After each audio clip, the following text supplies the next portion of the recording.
that with them, that there's still resource out there.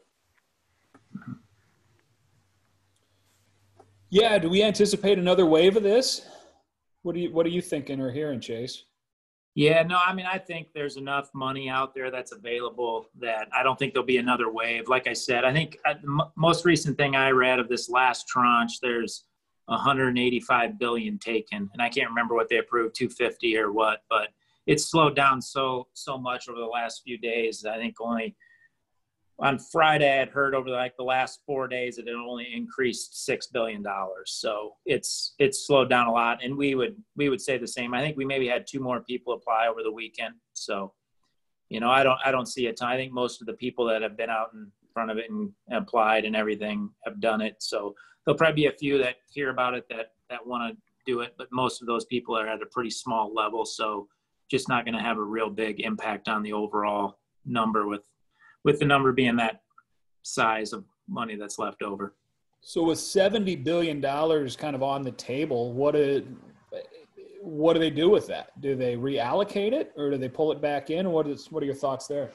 Yeah, I think they've talked about that because there's actually been, when they released the guidance, I think they released the guidance, a couple of weeks ago on, you guys better make sure that you have that you didn't have the ability to get funds elsewhere. There was a lot of large corporations that paid the money back.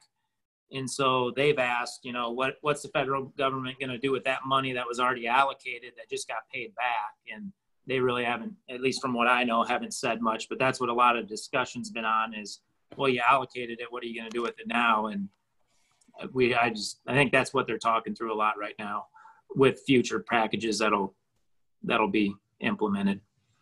Got it. I'm sure there's plenty of legislators that have places they'd be happy to spend it.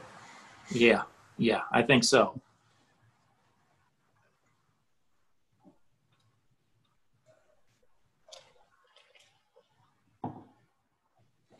Hey, Mitch. Good afternoon. How are you today? Good. How are you doing, Tom? Doing well, thanks. Appreciate you making some time. So you're welcome. We're just waiting for folks to sign on here. I'm not certain how big a group we'll have, but okay. At a minimum, I think they'll be pretty engaged. So sure. Chase was the first to sign on, so he said any of the hard stuff he was going to leave to you. But softballs were his. He was happy to take the softballs.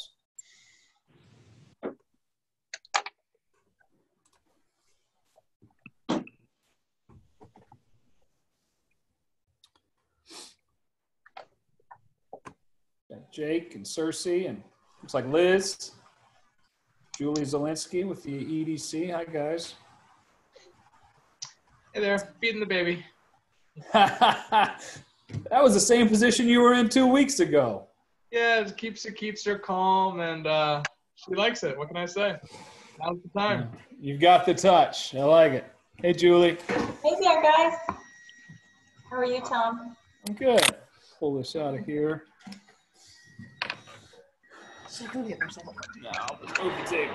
How's that sound? Jennifer. Bringing in reinforcements. I'm crashing. We're not social distancing. There's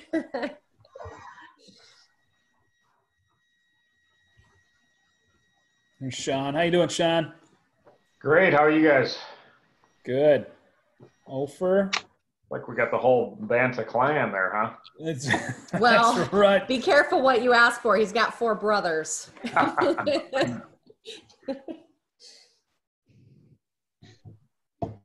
tempted to lead into that, Jennifer, but I'm just going to steer clear and say Tom's, worth the price of admission on his own. Appreciate that, Sean.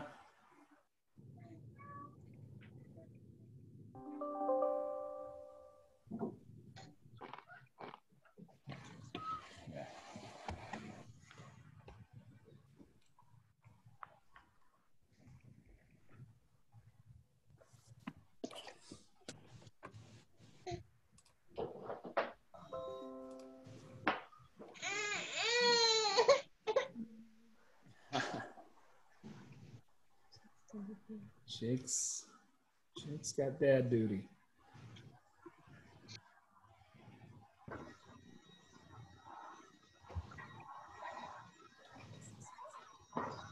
Yeah, but it's responded.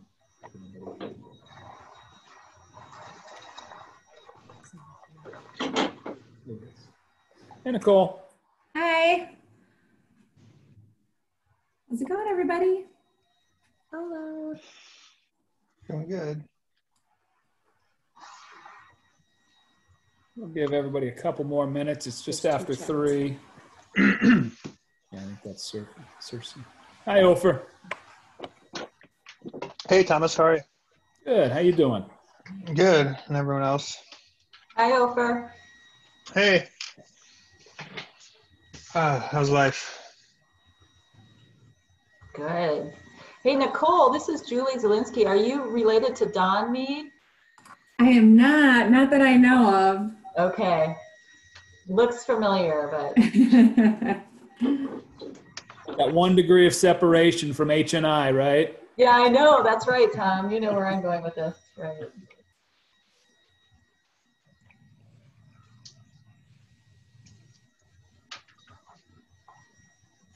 Mr. Cardy? I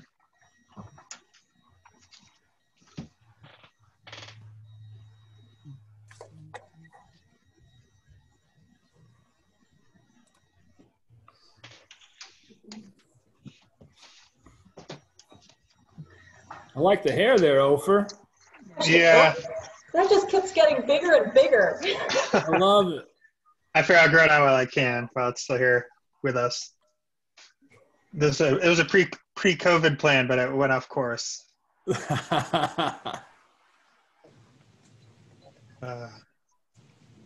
So I give up. People told me I was crazy, but I've been cutting my own hair for about 2 years. So when this hit, I was just ready to go. Well, now's the time to learn, I guess. Yeah, you'll have to screw it up a few times. You got to learn how it works. But it doesn't take too much. That's funny. I've been cutting my kids' hair since they were toddlers, and I've offered to cut Tom's hair, but he said nope. No, nobody's touching that without a license. He's got a hat, so That's right. Yeah, it's a hat away from managed, so I'm sticking with that for these days. It's Naftali. Hey, Naftali.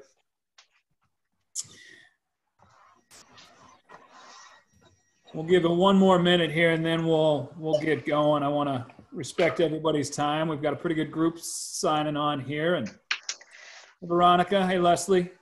Hey.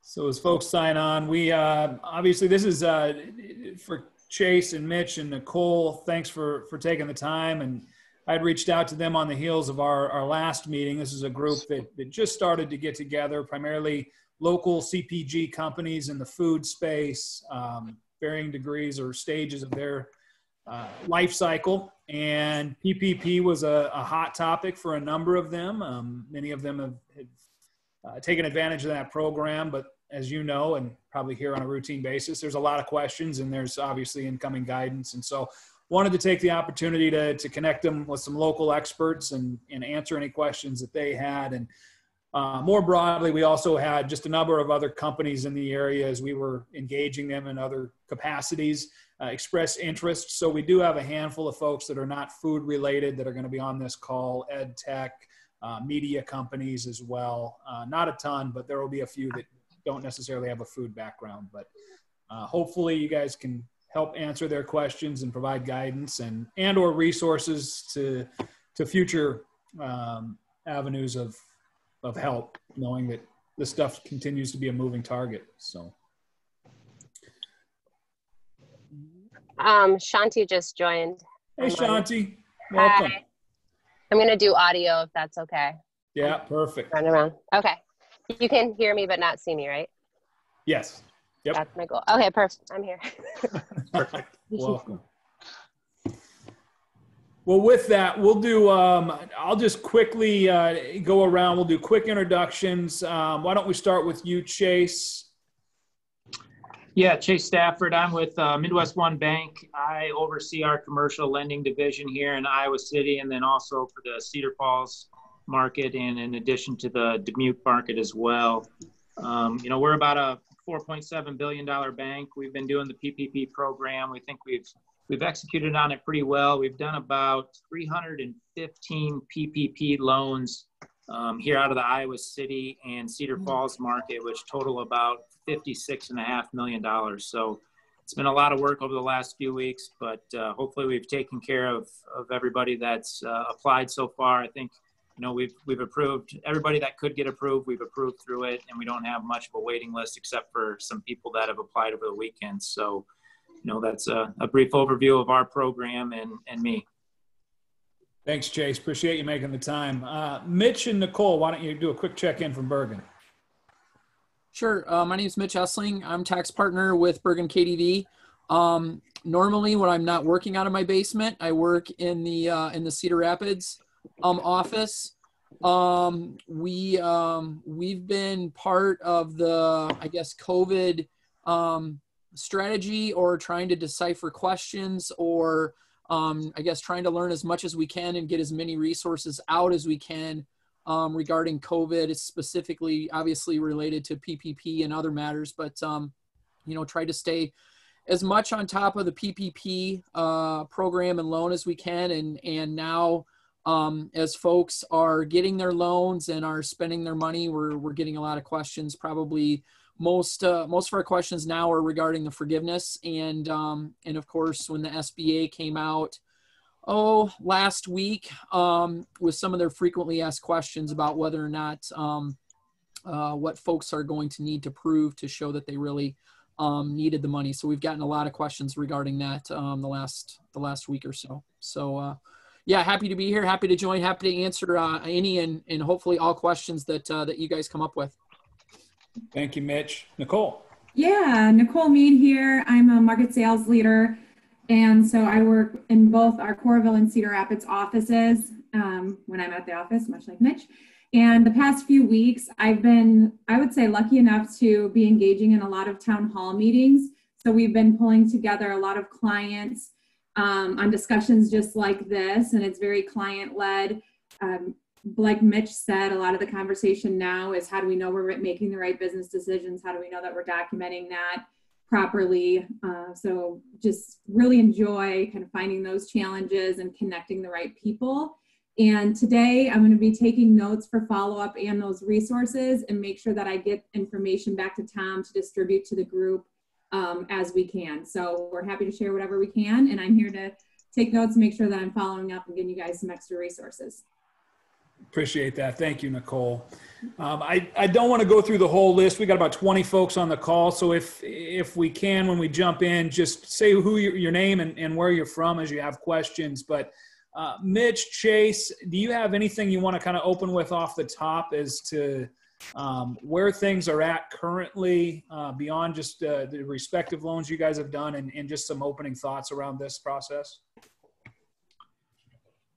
Yeah, I can go. I would just say, this program has changed almost daily, it seems like, from the start, and we get guidance on one thing and then some things change. So that's kind of been what's going on with this program from day one. And so, I'd like to have all your answers today for you, but everything gets updated, like I said, on a daily, hourly basis. And so there's probably going to be a lot of things we'll have to get out once we find the answers to that. I know we were expected to see something from the government. They said early this week on a lot of the guidelines tied to the forgiveness. We've yet to see anything. I followed up about 15 minutes before this call with our in-house SBA expert that has been, the head of our program here and doing a lot of this. And so they're on the forefront of everything. And we had still yet to receive some of that guidance, and I think that's from the start, Midwest One Bank, we didn't open right away. We wanted to make sure we had some answers beforehand. So we're definitely going to take some time and sort through it to make sure we're helping you guys in the best way possible, and not just throwing information out to you that we don't know is right. So there'll be a lot of information to come, and hopefully I can answer most of your questions today, but that's kind of the overview I guess I'd give. Thank you, Yeah. Chase. Yeah, I'll just piggyback off of what Chase just said. Yeah, like you, Chase, with the one of the things that got a lot of publicity last week was a couple of the frequently asked questions that the SBA posted regarding, the kickoff was where you had some very publicized, publicly traded companies that had taken PPP money. The Lakers, Los Angeles Lakers being one of them, that probably didn't necessarily need the funds, which led to a couple of frequently asked questions being posted to the SBA. So one of the things that they have posted is folks that don't believe, and I'm not saying that none of you need the money, but folks that don't think they meet the requirements to get the loan have until May 14th to pay that back. Well, one of the SBA frequently asked questions that they posted, it was originally supposed to be May 7th. They pushed it back to May 14th. But in that May 14th answer, the SBA did speak to the fact that additional guidance would be forthcoming. Well, May 14th is Thursday. Today is May 11th. If they're going to get some additional guidance out regarding just that aspect and additional aspect, it's got to be coming soon. Just to reiterate what Chase said, this is a program that I think it had a lot of good intentions, but it's got a lot of holes and a lot of questions that we still need answered. So yeah, there might be a lot of answers that we come up with today that say we don't know yet, or we don't have guidance on that yet. So we'd love to have all the answers for you, but and hopefully we have a lot of them for you, but specifically related, a lot of them related to the forgiveness piece are still kind of up in the air on a couple of big issues. Thank you, Mitch. I know that there was a question that popped up, and we'll kind of kick it off, and maybe Ofer or Jake or whoever wants to jump in on this, or Naftali, was around how the FTEs were calculated. And there was maybe some interpretation that if you had a high percentage of part-time employees on your staff, it may have a negative impact on forgiveness or some of those other things.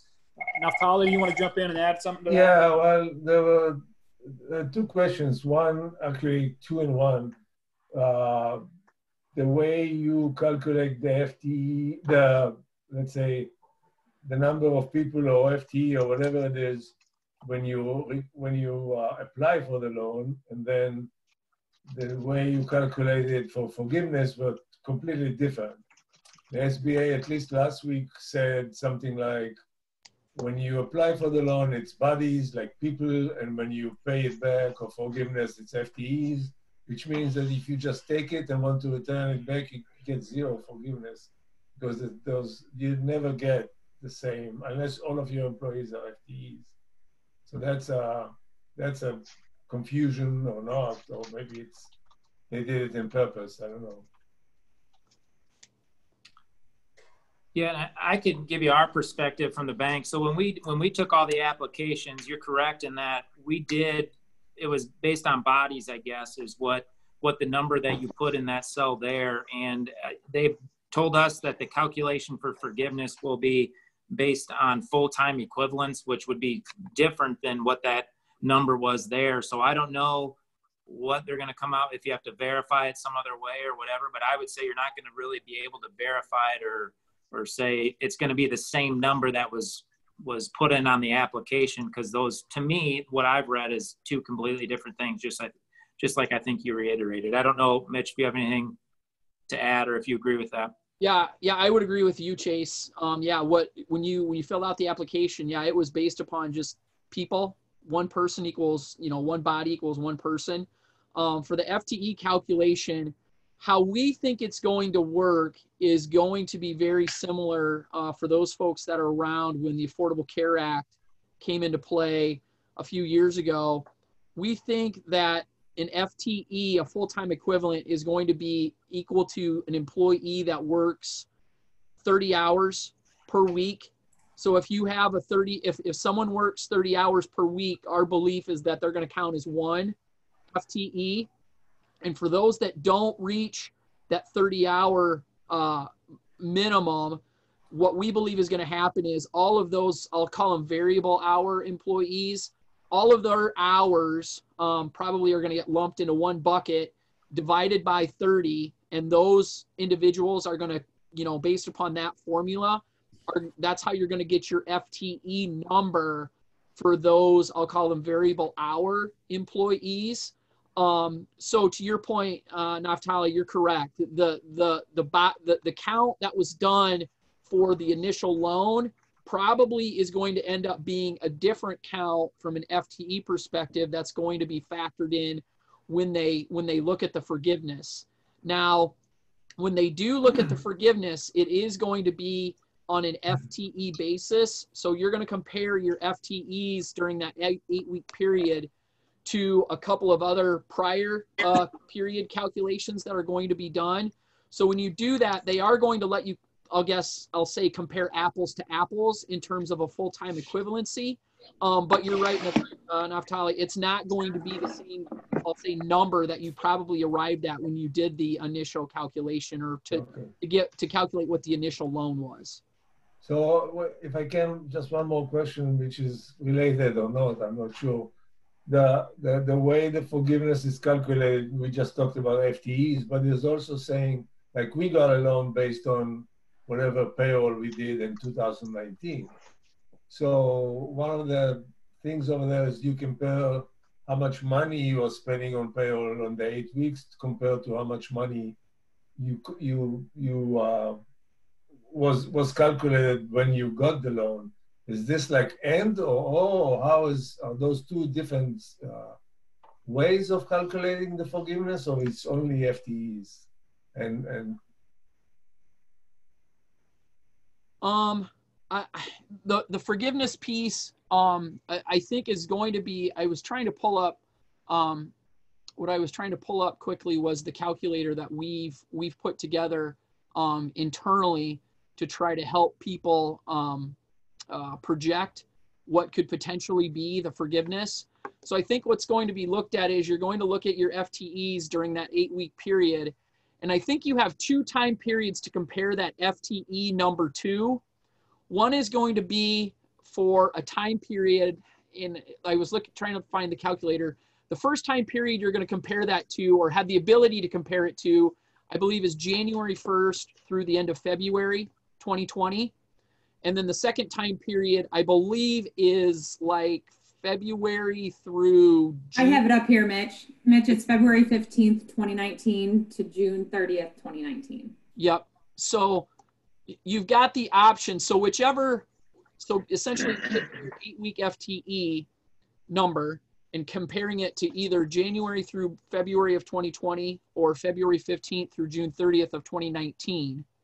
Whichever of those comparisons results in I'll say lower reduction in FTEs, that will be the percentage that you will get to use. So, and there is a provision in there that basically states that, and this is the part that we're not sure how it's going to work, but there is a restoration clause written into the law that says if you restore your FTE numbers by June 30th, you can have part of your forgiveness restored. But what we don't know is, what if, do you have to employ those folks for a certain period of time? Can it be for a day? How exactly does that restoration by June 30th work? If you do get your FTE numbers back up to what they were, prior to this happening, how does that factor into, and if that's done by June 30th, how does that factor into your loan forgiveness? All right. Thanks, guys.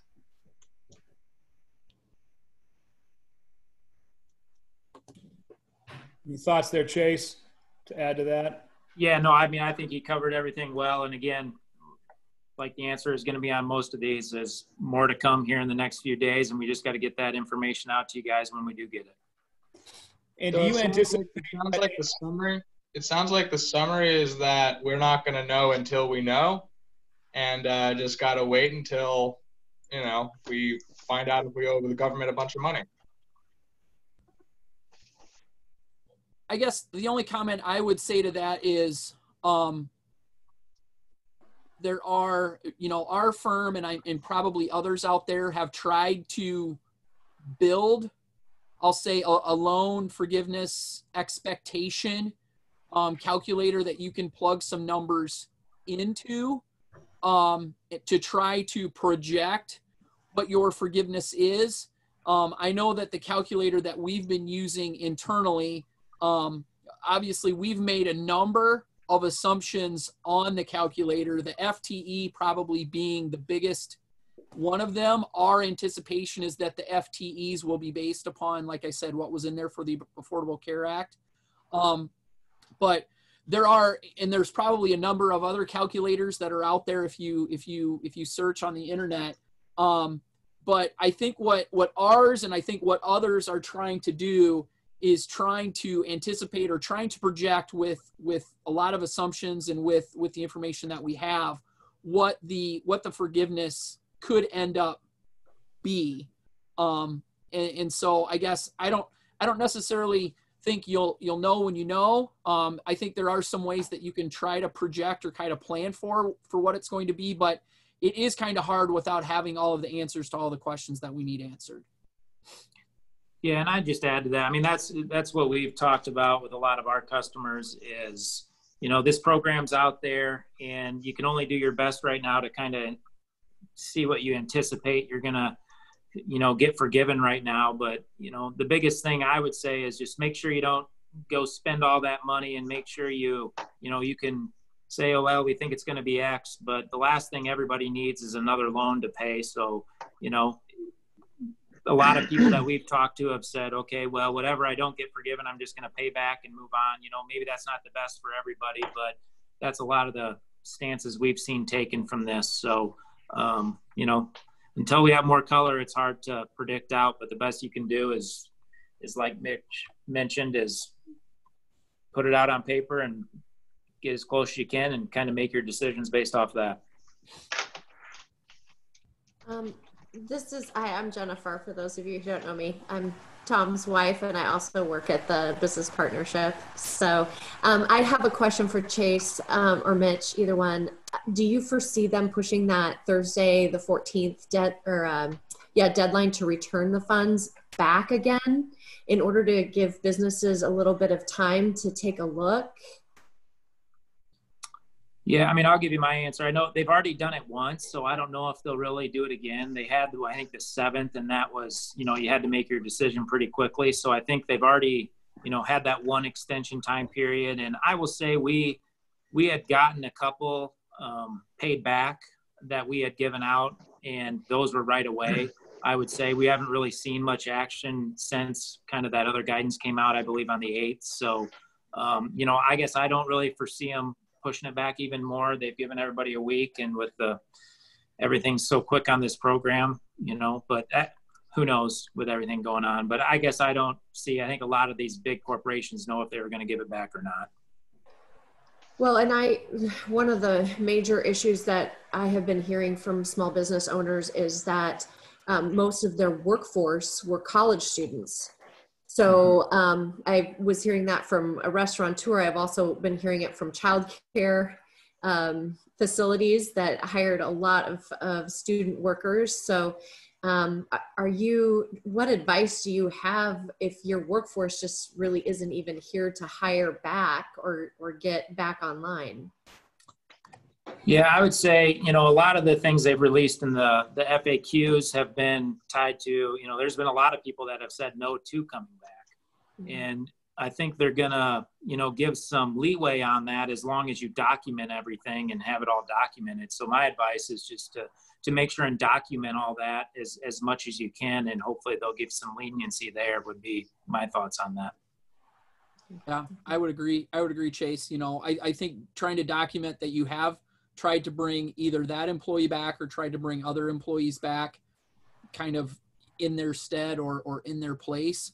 Yeah. And hopefully there's some leeway given on that side of things.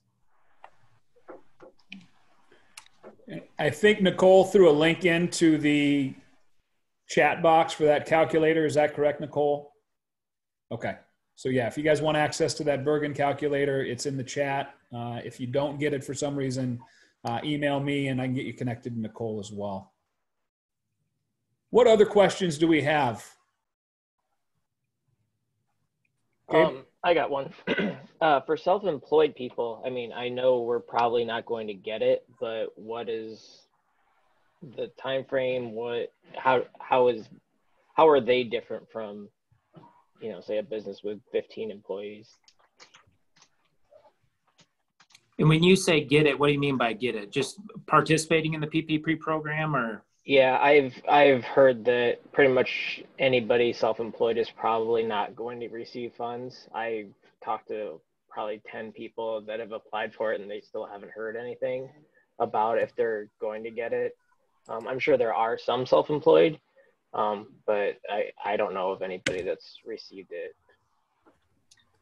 Yeah, I mean, I can just tell you from our perspective, we've got a number of individuals. We just get the Schedule C of the tax return is the main thing for 2019. And if you don't have your 2019s completed yet, you have to kind of do a mock one. But we've had self-employed people applying and have received the proceeds and everything. So I would think there should be an avenue out there for you to do it. Thank you. I have another question, if you can. We, like for Oasis, we just got money today, which means that you already so those 8 weeks became 7. Are they going and that's because there was a delay in the second phase of the SBA. Is there you know if there's going to be an extension beyond June 30th, or how is this going to work? Yeah, you raise a good question regarding whether there's going to be an extension, because obviously, yeah, there's still money being doled out, and obviously that 8-week window is going to extend beyond June 30th, which I guess in my mind, it seems fair. It seems only fair that 8-week period would get extended based upon, you know, it's pretty clear that the 8-week period should start, you know, after you receive the funding.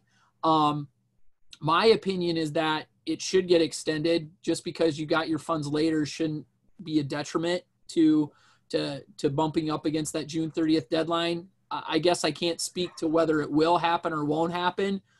It's just my opinion, I guess, that it should happen.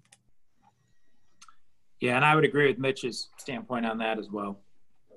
Okay, just have to wait and see. Yeah. I have a couple questions about the loan forgiveness. Yeah. So, because I haven't seen the guidance yet, I did get the PPP from Midwest One. Thank you. And thanks for I was upset that you took so much time, but then I realized, no, actually, I'm really glad you did, because this kind of stuff had to get answered first. So thank you for doing that. Do they look at all at whether you have additional funds coming in? So like we've had 2 months of no income, and now we're about to maybe get some income just as we also got the PPP. So will they also be looking to say, well, you shouldn't have had it because now you've got this income, you're able to pay people? Or will they accept that I've been paying people for 2 months without income, and so it's okay that I've got these new contracts coming up? Does that make sense? Yeah, no, I mean, I would say it's definitely okay. I mean, that's your course of business and everything. And a lot of things, when these rules were written is when they're going by. But I don't think that your income and stuff is not going to matter, in my opinion, on the calculations or anything like that. So, I mean, I think as time goes on, we'd all hope that is what happens and everything. So I don't see that being any hindrance to anything. Yeah, I'm in the same boat, but I mean, I just kind of want to lay the cards out. You know, I know that that you guys have been doing fantastically. I'm with the Midwest One as well, but the reality is, what it seems like to me and the people that I've talked to is that we signed a loan and then we're just going to figure out what the terms are later. So you know, there's some general guidance out there, and I appreciate what you guys are saying. You know, would, coulda, shoulda is fantastic. You know, I want it to all work out for all of us, but I just want to be clear. There is a lot of wiggle room in this, isn't there? There's a lot of ways that this can go left and right, and there is a way that we all see that it should go, where we're you know, being fair and honest and giving the money back or using it for the right purposes. But it just seems to me that this will inevitably change and have all these curveballs thrown in, and we're not going to be able to anticipate them. Is that kind of the way that, am I right in thinking that way?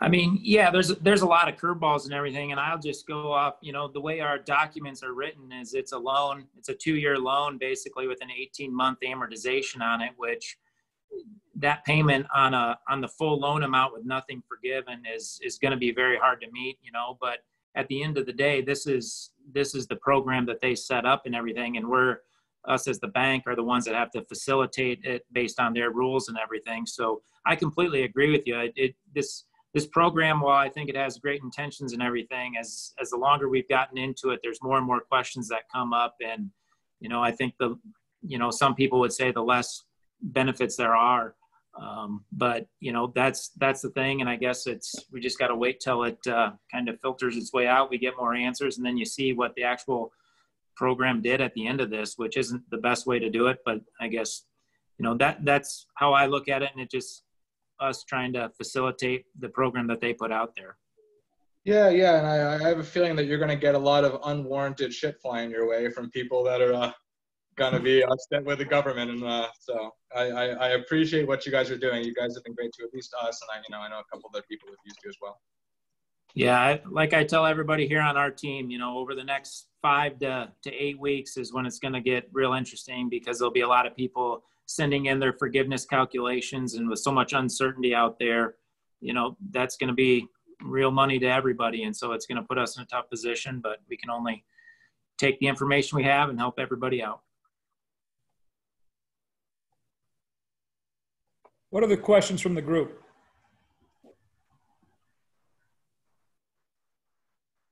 I have another one. These seem kind of small, but they end up adding up to a lot. I know that with the loan forgiveness, it's not just payroll, it also can be rent and utilities. We are a telecommuting company, and so we pay our employees, we reimburse them for their cell phone and their internet expense, which I would consider a utility, but I don't know if that would be considered utilities for figuring out the loan, shifting to loan forgiveness. Yeah, I'll just give you the bank's perspective right now is, you know, I hate to say this, but we're just kind of waiting to see the guidance on every specific thing that is allowable or whatnot. And that's kind of what we've told people is it's a kind of a wait and see. And so, you know, some of the advice I've had to people, and maybe this isn't right or not, but, you know, make business decisions based on what is best for you and not kind of a tax break or anything like that. So if you need to cut expenses or do certain things, you know, you got to run your business in that fashion. And so don't just wait for, you know, knowing that you're going to get forgiveness on that thing. If you need to cut it, then cut it. But, you know, that's what makes this so difficult, is that we don't know the answer, and we're trying to plan into the future and do all that. So that's kind of the best advice I got.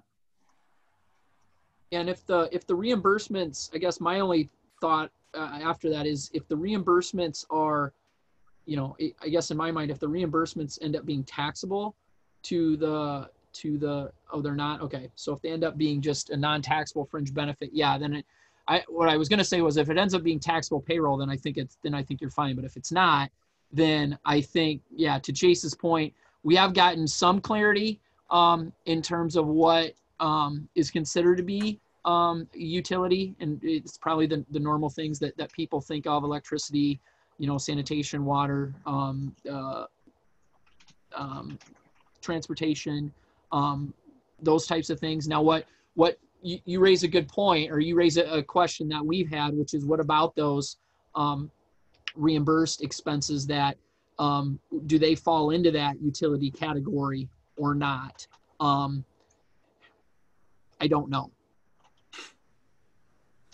Any advocacy anyone like ICAD could be doing to say these kinds of things are very real for telecommuting companies.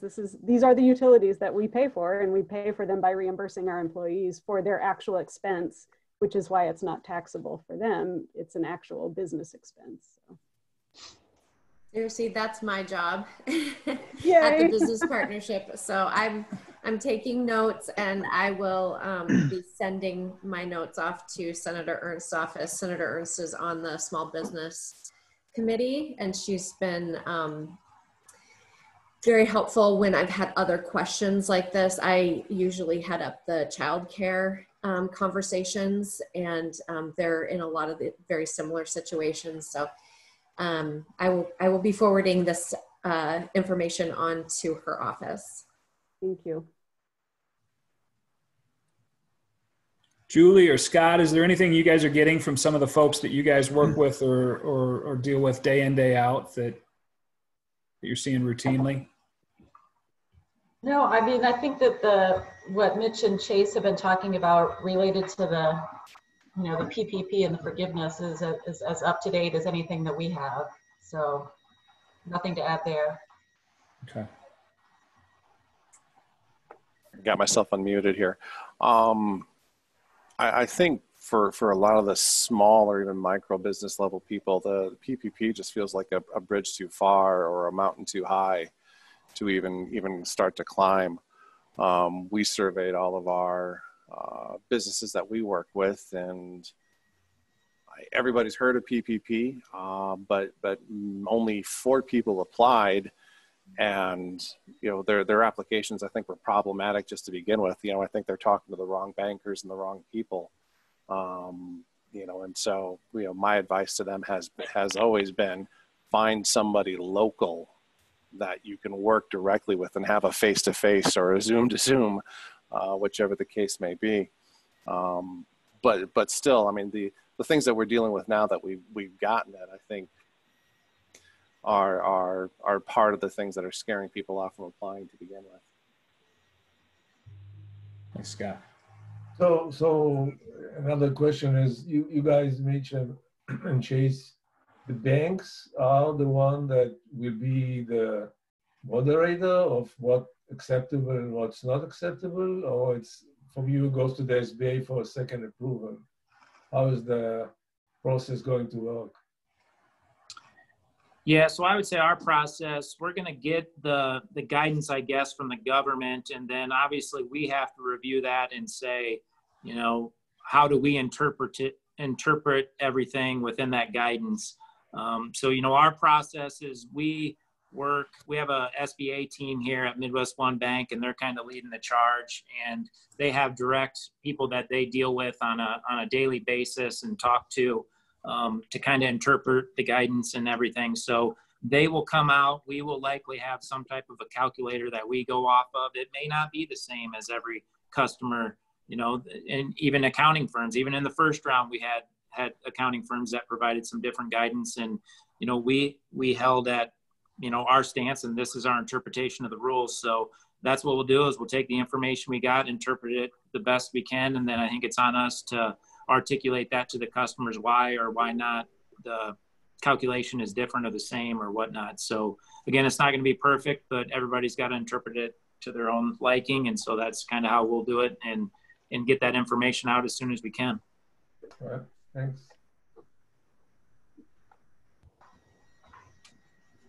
Any other questions from the group? This is Tom Nicknish from VivEd.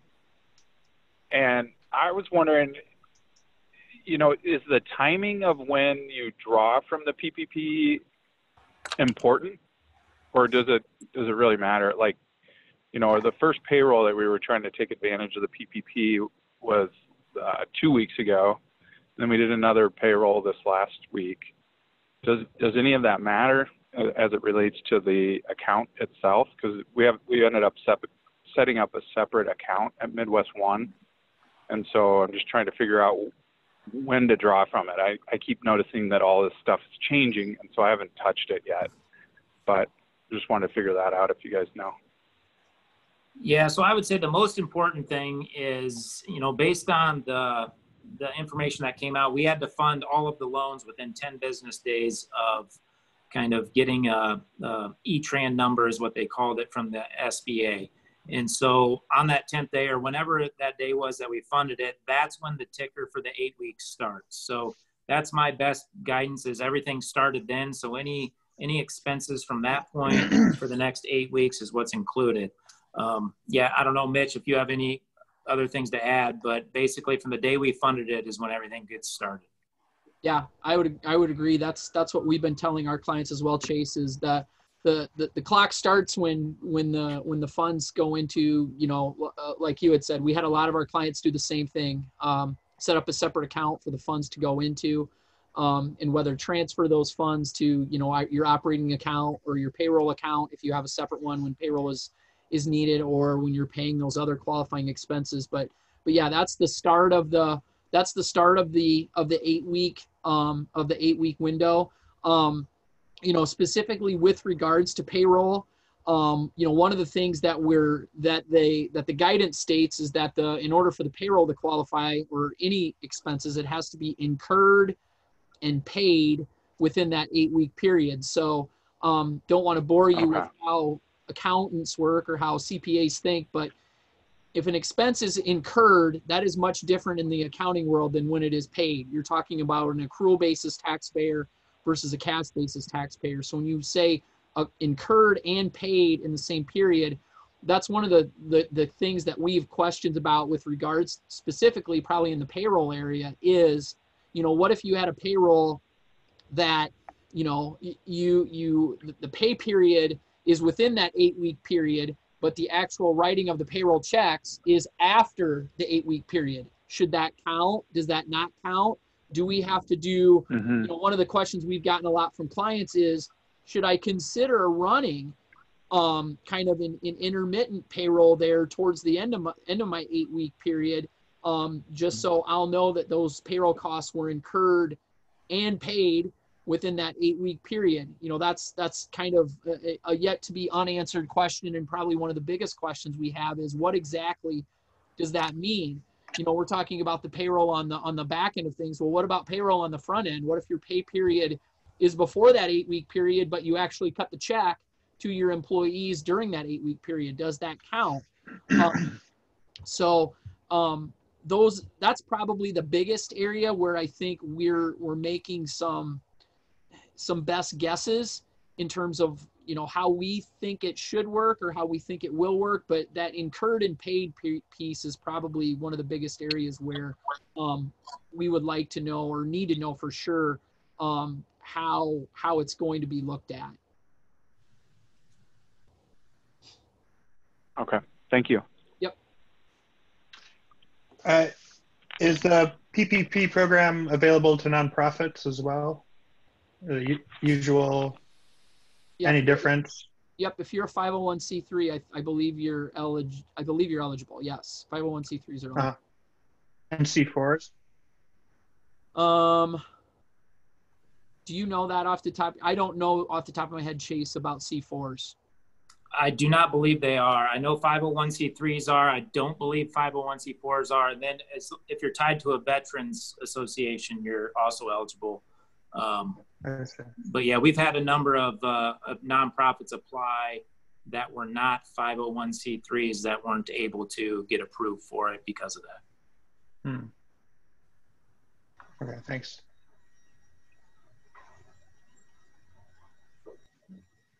Any other questions while we have these guys? We've got about 10 minutes or so. Not too many answers. Not pun intended to you guys, but the government. So the IRS said last week that any expenses paid, payroll expenses paid with the PPP are not deductible. Isn't that kind of the same as taxing the PPP? Essentially, yes. Yes. So yeah, they came out with that, and then I believe a day or two later, they got a letter from Senator Grassley, Senator and Chairman Neal, who's the chairman of the House Ways and Means Committee. One's a Democrat, one's a Republican. I think this is one issue from a bipartisan. This is just my opinion. This is one issue from a bipartisan basis that I think there is agreement on, that essentially, yeah, you're getting to the same point. If you're not going to allow the forgiven expenses to be deductible, essentially what you're doing is taxing the loan itself. So I think there is some momentum in Congress to get that changed. However, until we see actually something on paper and signed into law, it's kind of taking a wait and see approach. But yeah, you're exactly right. They came out and said that any of those forgiven expenses would not be considered deductible. So in essence, yes, they're in essence taxing the loan. I don't know if you guys already hit this or not, but I was pretty encouraged by the fact that they're going to let our people that aren't able to come back or don't want to come back count towards our PPP to get maximum forgiveness. That's a huge deal for us. I don't know about you guys out there, but make sure you get all that documented and ready to go. There's also a form you can fill out with Iowa Workforce Development that says you had a team member refuse to come back to work and the reason, so you can get even further documentation with it.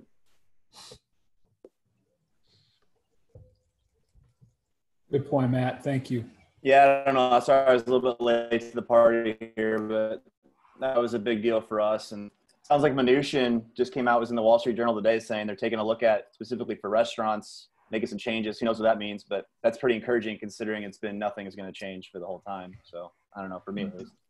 I'm pretty happy after the last couple announcements considering where I thought we were maybe 3 weeks ago to where we are now. I feel like I was in a place where I was going to get whatever I spent on payroll, maybe half of it or 2/3 of it forgave. And now I can almost promise you I'll get to 100% because they're going to let me put those people on there.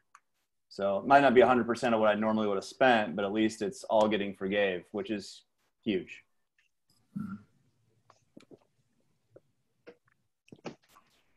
So, there was a topic in our town hall earlier today, Matt. This would be to your point, but there's also a lot of buzz about when that 8 weeks starts. If it's when restaurants are able to get open again. So, you know, you said wishful thinking, but. That's something that I heard he wouldn't budge on from the beginning. Those are people that were talking to Ernst and some other folks. And now it sounds like if that's on the table, that'd be even bigger. So I'm just happy I can count people that aren't coming back as employees that are going to count at the PPP, because that's an absolute game changer for us, because we were panicking the whole time trying to figure out how are we going to get this number when it doesn't exist. It's literally going to be impossible for us to get.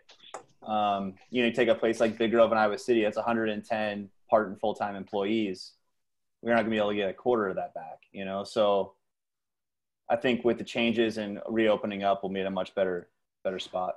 So when you say you cannot get them back, is this because they say no, or because you cannot get a hold of them? They just moved out of town, or what?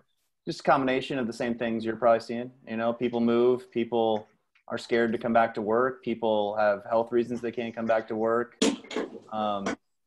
It's not everybody. I might have been exaggerating, but it was enough to make me scared, and especially right when you went into the PPP.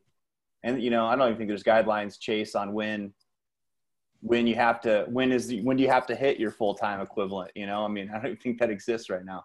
Maybe I'm wrong, but so I'm just going on the idea of being lean and mean, documenting as much as I can, and trying to move as fast as we can to get us to a spot where we can reopen safely. So if I'm understanding what you're saying correctly, you're saying that you're able to take out so much money, not give it to the employees, yet have it still forgiven because they didn't want to work? No, I'm sorry, I'm not trying to complicate things, but no, the general gist is like if we're getting our payroll forgave, let's say it's $100, and to do that, you have to have the same amount of full-time employees you did before the virus hit. We were going to be short and only get a percentage of that $100, and now I'm pretty confident we're going to get the full 100. I see. Okay, I understand. And that's to Matt's point about the 8-week period. There hasn't been a lot of guidance. So the AICPA, which is the body that the American Institute of Certified Public Accountants, that was one of the recommendations that they had made. I don't know how much weight they have behind it, but I know that was one of the recommendations they were really pushing for, was having that 8-week period be delayed until the shelter in place or stay at home orders were lifted, because it didn't seem fair, and it still doesn't seem fair, that you've got a lot of companies that can't open because people are because of a variety of reasons. But if those shelter in place and stay at home orders are there, it doesn't seem fair that that 8 week period should start. So I know that was one of their big recommendations that they were referring or recommending to legislators, was to get that, somehow work that into a change, somehow work that into the law. So we'll see where that goes.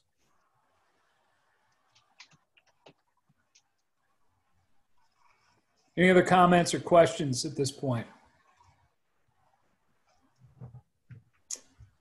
Mitch, Chase, Nicole, thank you very much. Really appreciate it. Thanks, guys. This has been helpful, I think, for everybody, and I realize you guys are in a tough situation with a lot of this stuff still coming down the pipe. So really appreciate your candor and just genuine, feedback here for these guys. Any parting thoughts or things you want to leave with these folks just to make sure they're mitigating their risks best they can? Yeah, no, I would just thank everyone who did it through Midwest One and everything. And, feel free to reach out with questions. It's going to be moving target every day from here on out. So, talk to the bankers that you did your PPP loans with, and just stay in constant contact with them and other business partners to make sure you're thinking through this the right way and not missing anything, because everything is changing. So, reach out to us. We'll be giving out guidance a little bit more once we have some color on this stuff. So just stay in contact and we'll all work through this, because just like from the beginning, it's been a moving target, and we don't want you to miss anything. So we'll keep you up to date. Thank you, Chase. Mitch, Tom, can you guys be the middleman if they have any announcement to give it to us? Tom Banta. Yes, absolutely.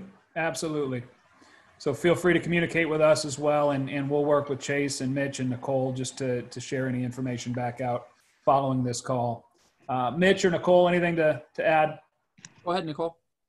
Yeah, I'll just put my email address into the chat box so you can all have that as well. Feel free to reach out. I'm constantly emailing out as information changes, and they're updating the FAQs, and as we get closer to, the 14th deadline. So as we get information, let me know if you want us to kick it your way as well. I'm happy to do so. And thanks, Tom, for inviting us in, and for everybody for your time. Appreciate it, guys. Thank you. Real quick, for the next meeting we have scheduled, I think was the 25th, which is Memorial Day. I am probably going to move that to the 26th, which is Tuesday. And we are going to feature Julie Zielinski with the Entrepreneurial Development Center. And she's going to talk specifically about some different marketing related content and things to be thinking about. So I'll get more info out on that for our foods folks. But I just want to thank everybody for taking some time today, sharing their insight, and feel free to communicate with me in the meantime with thoughts. But Julie is going to be our feature the next time here in 2 weeks. I'll update that invite and look forward to hearing from her. So any final comments for everybody? No, thanks for putting it together. Yeah, thank you. Thank you, guys. Bye-bye. Let us know if you need anything. Thanks, guys. Have a great afternoon. Yep. Thank you. Thanks again. Bye-bye.